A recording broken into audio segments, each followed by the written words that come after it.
साहित्य रसिकों को मेरा नमस्कार।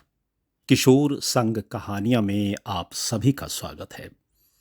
प्रस्तुत है मुंशी प्रेमचंद की लिखी कहानी पूर्व संस्कार। सज्जनों के हिस्से में भौतिक उन्नति कभी भूल कर ही आती है। राम टहल विलासी, दुर्व्यसनी, चरित्रहीन आदमी थे, पर सांसारिक व्यवहारों में चतुर, सूद ब्याज के मामले में दक्ष और मुकदमे अदालत में कुशल थे। उनका धन बढ़ता था, सभी उनके असामी थे। उधर उन्हीं के छोटे भाई शिव टहल साधु भक्त, धर्मपरायण और परोपकारी जीव थे। उनका धन घटता जाता था। उनके द्वार पर दो चार अतिथि बने रहते थे। बड़े भाई का सारे मोहल्ले पर दबाव था। जितने नीच श्रेणी के आदमी थे, उनका हुक्म पाते ही फौरन उनका काम करते थे। उनके घर की मरम्मत बेकार में हो जाती। ऋणी कुंजड़े साग भाजी भेंट में दे जाते। ऋणी ग्वाला उन्हें बाजार भाव से ड्योढ़ा दूध देता। छोटे भाई का किसी पर रौब न था। साधु संत आते और इच्छा पूर्ण भोजन करके अपनी राह लेते। दो चार आदमियों को रुपए उधार दिए भी तो सूद के लालच से नहीं, बल्कि संकट से छुड़ाने के लिए। कभी जोर देकर तगादा न करते कि कहीं उन्हें दुख ना हो। इसी तरह कई साल गुजर गए, यहां तक कि शिव टहल की सारी संपत्ति परमार्थ में उड़ गई। रुपए भी बहुत डूब गए। उधर राम टहल ने नया मकान बनवा लिया, सोने चांदी की दुकान खोल ली, थोड़ी जमीन भी खरीद ली और खेतीबाड़ी भी करने लगे। शिव टहल को अब चिंता हुई, निर्वाह कैसे होगा।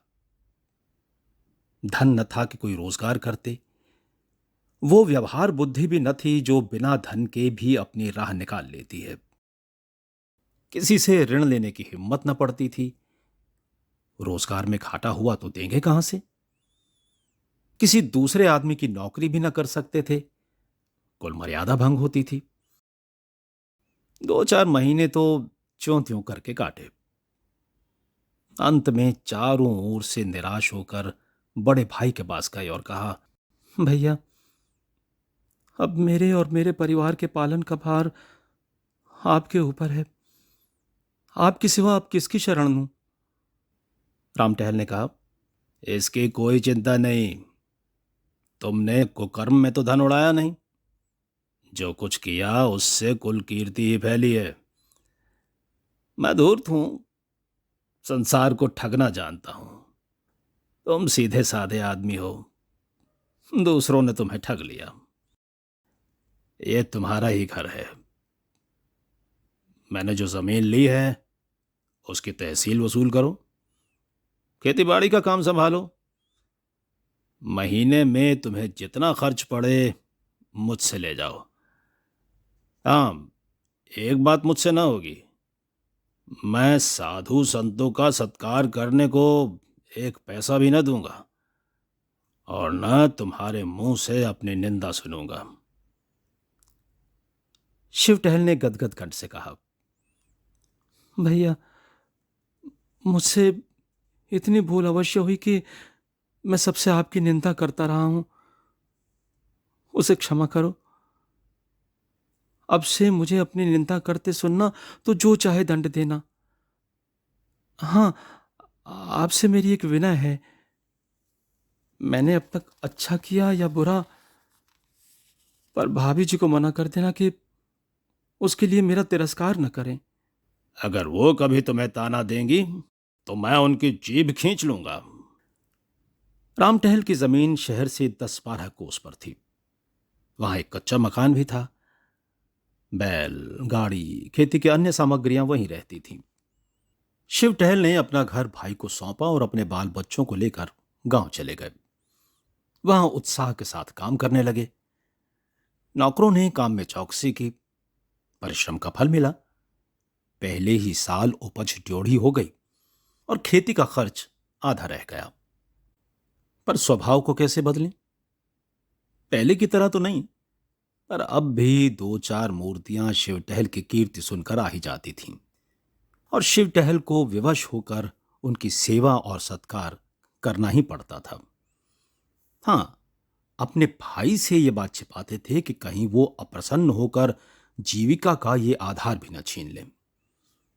फल ये होता कि उन्हें भाई से छिपाकर अनाज, भूसा, खली आदि बेचना पड़ता। इस कमी को पूरी करने के लिए वो मजदूरों से और भी कड़ी मेहनत लेते थे और खुद भी कड़ी मेहनत करते। धूप, ठंड, पानी बूंदी की बिल्कुल परवाह न करते थे। मगर कभी इतना परिश्रम तो किया न था। शरीर शक्तिहीन होने लगा। भोजन भी रूखा सूखा मिलता था। उस पर कोई ठीक समय नहीं। कभी दोपहर को खाया, कभी तीसरे पहर। कभी प्यास लगी तो तालाब का पानी पी लिया। दुर्बलता रोग का पूर्व रूप है। बीमार पड़ गए। देहात में दवा दारू का सुभीता न था। भोजन में भी कुपथ्य करना पड़ता था। रोग ने जड़ पकड़ ली। ज्वर ने प्लीहा का रूप धारण किया और प्लीहा ने 6 महीने में काम तमाम कर दिया। राम टहल ने यह शोक समाचार सुना तो उन्हें बड़ा दुख हुआ। इन 3 वर्षों में उन्हें एक पैसे का नाज नहीं लेना पड़ा। गुड़, घी, भूसा, चारा, उपले, ईंधन सब गांव से चला आता था। बहुत रोए। पछतावा हुआ कि मैंने भाई की दवा दर्पण की कोई फिक्र नहीं की। अपने स्वार्थ की चिंता में उसे भूल गया। लेकिन मैं क्या जानता था कि मलेरिया का ज्वर प्राणघातक ही होगा। नहीं तो यथाशक्ति इलाज अवश्य करता। भगवान की यही इच्छा थी, फिर मेरा क्या वश। अब कोई खेती संभालने वाला न था। इधर राम टहल को खेती का मजा मिल गया था। उस पर विलासिता ने उसका स्वास्थ्य भी नष्ट कर डाला था। अब वो गांव की स्वच्छ जलवायु में रहना चाहते थे। निश्चय किया कि खुद ही गांव जाकर खेतीबाड़ी करूं। लड़का जवान हो गया था। शहर का लेन देन उसे सौंपा और देहात चले आए। यहां उनका समय और चित्त विशेषकर गौओं की देखभाल में लगता था। उनके पास एक जमुना पारी बड़ी रास की गाय थी। उसे कई साल हुए बड़े शौक से खरीदा था। दूध खूब देती थी और सीधी वो इतनी कि बच्चा भी सींग पकड़ ले तो न बोलती। वो इन दिनों गाभिन थी। उसे बहुत प्यार करते थे। शाम सवेरे उसकी पीठ सहलाते, अपने हाथों से नाज खिलाते।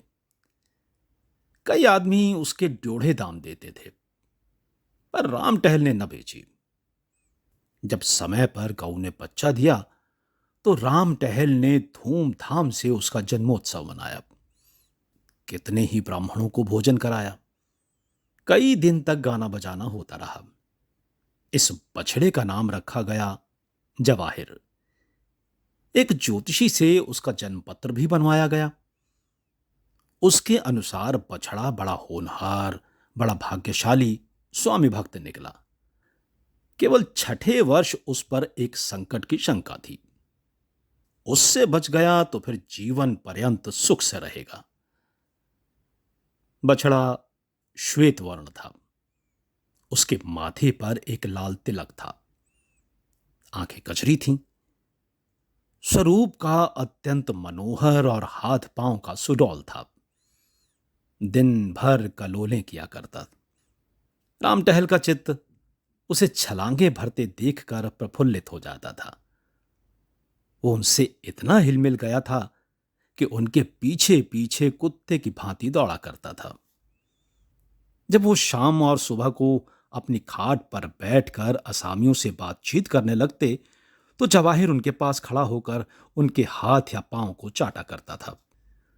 वो प्यार से उसकी पीठ पर हाथ फेरने लगते तो उसकी पूंछ खड़ी हो जाती और आंखें हृदय के उल्लास से चमकने लगती। राम टहल को भी उससे इतना स्नेह था कि जब तक वो उनके सामने चौके में न बैठा हो, भोजन में स्वाद न मिलता। तो उसे बहुधा गोद में चिपटा लिया करते।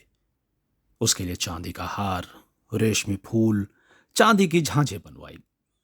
एक आदमी उसे नित्य नहलाता और झाड़ता पोंछता रहता था। जब कभी किसी काम से वो दूसरे गांव में चले जाते तो उन्हें घोड़े पर आते देखकर जवाहिर कुलेलें मारता हुआ उनके पास पहुंच जाता और उनके पैरों को चाटने लगता। पशु और मनुष्य में ये पिता पुत्र सा प्रेम देखकर लोग चकित हो जाते। जवाहिर की अवस्था 2.5 वर्ष की हुई। राम टहल ने उसे अपने सवारी की बहाली के लिए निकालने का निश्चय किया। वो अब बछड़े से बैल हो गया था।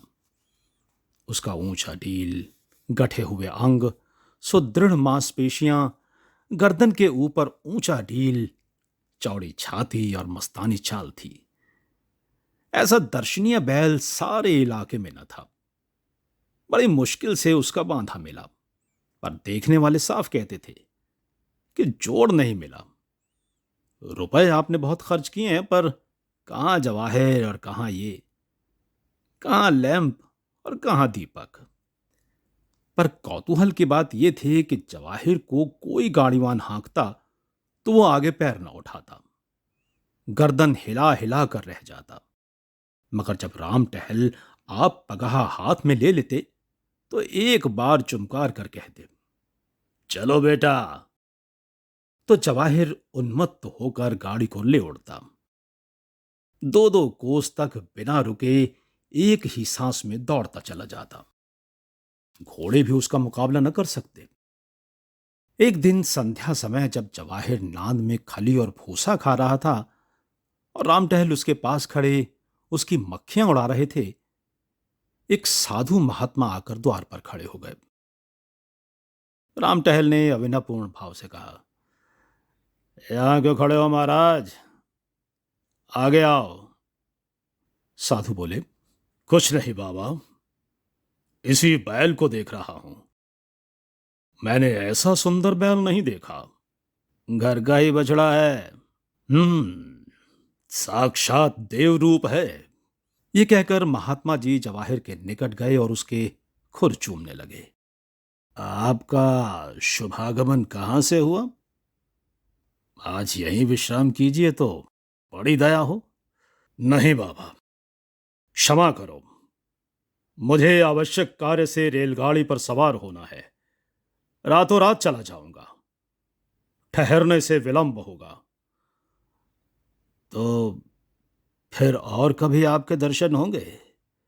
हां, तीर्थ यात्रा से 3 वर्ष में लौटकर इधर से फिर जाना होगा। तब आपकी इच्छा होगी तो ठहर जाऊंगा। आप बड़े भाग्यशाली पुरुष हैं कि आपको ऐसे देव रूप नंदी की सेवा का अवसर मिल रहा है। इन्हें पशु न समझिए, ये कोई महान आत्मा है। इन्हें कष्ट न दीजिएगा, इन्हें कभी फूल से भी न मारिएगा। ये कहकर साधु ने फिर जवाहिर के चरणों पर शीस नवाया और चले गए। उस दिन से जवाहिर की और भी खातिर होने लगी। वो पशु से देवता हो गया। राम टहल उसे पहले रसोई के सब पदार्थ खिलाकर तब आप भोजन करते।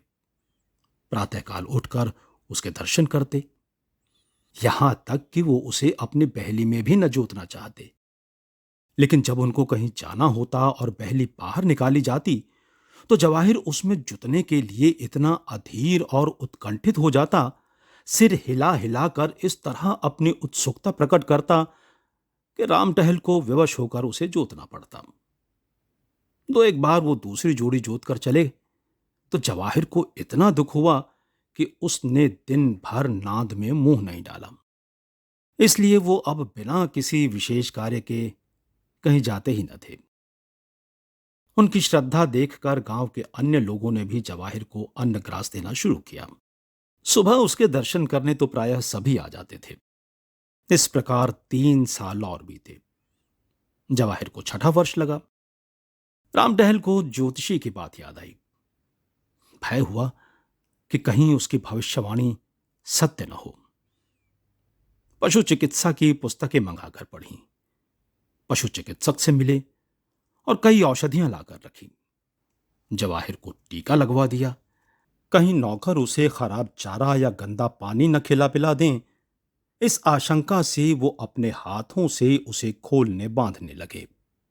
पशुशाला का फर्श पक्का करा दिया जिसमें कोई कीड़ा मकोड़ा न छिप सके। उसे नित्य प्रति खूब धुलवाते भी थे। संध्या हो गई थी। राम टहल नांद के पास खड़े जवाहिर को खिला रहे थे कि इतने में सहसा वही साधु महात्मा आ निकले जिन्होंने आज से 3 वर्ष पहले दर्शन दिए थे। राम टहल उन्हें देखते ही पहचान गए। जाकर दंडवत की, कुशल समाचार पूछे और उनके भोजन का प्रबंध करने लगे। इतने में अकस्मात जवाहिर ने जोर से डकार ली और धम से भूमि पर गिर पड़ा। राम टहल दौड़े हुए उसके पास आए। उसकी आंखें पथरा रही थीं। पहले एक स्नेहपूर्ण दृष्टि उन पर डाली और चित हो गया। राम टहल घबराए हुए घर से दवाएं लेने दौड़े। कुछ समझ में ना आया कि खड़े खड़े इसे क्या हो गया। जब वो घर में से दवाइयां लेकर निकले तब जवाहिर का अंत हो चुका था। राम टहल शायद अपने छोटे भाई की मृत्यु पर भी इतने शोकातुर न हुए थे। वो बार बार लोगों के रोकने पर भी दौड़ दौड़ कर जवाहिर के शव के पास जाते और उससे लिपट कर रोते। रात उन्होंने रो रो कर काटी। उसकी सूरत आंखों से न उतरती थी। रह रह कर हृदय में एक वेदना सी होती और शोक से विभल हो जाते।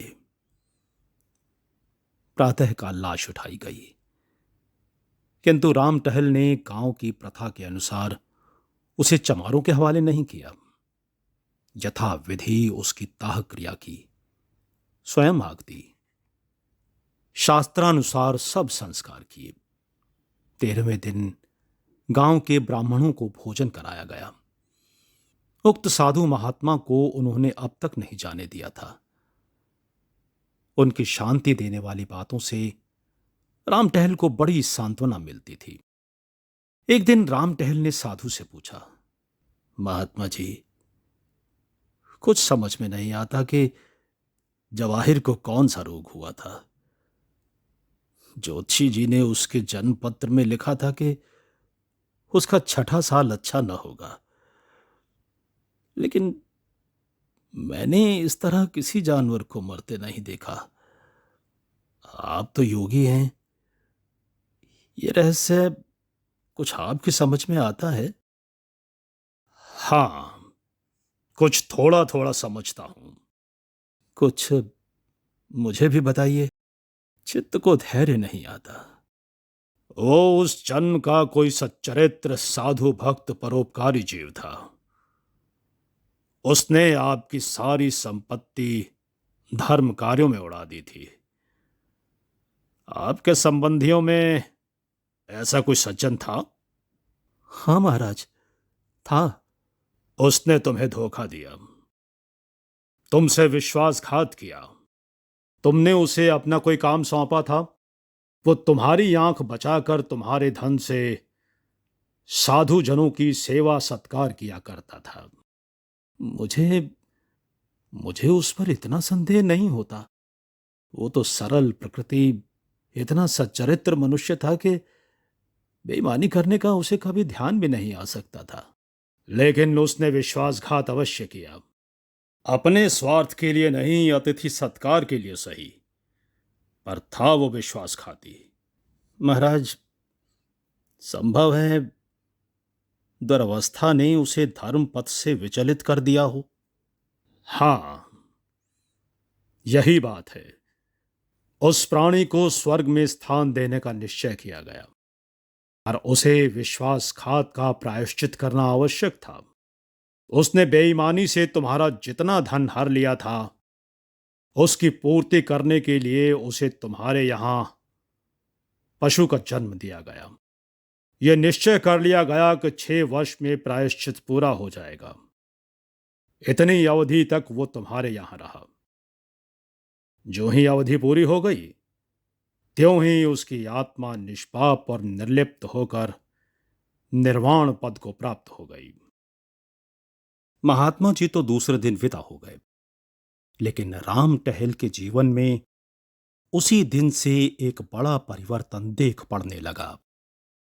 उनकी चित्त वृत्ति बदल गई। दया और विवेक से हृदय परिपूर्ण हो गया। वो मन में सोचते, जब ऐसे धर्मात्मा प्राणी को जरा से विश्वासघात के लिए इतना कठोर दंड मिला, तो मुझ जैसे कुकर्मी की क्या दुर्गति होगी। ये बात उनके ध्यान से कभी न उतरती थी। ये थी मुंशी प्रेमचंद की लिखी कहानी पूर्व संस्कार। मिलता हूं आपसे अगली कड़ी में एक और कहानी के साथ। नमस्कार।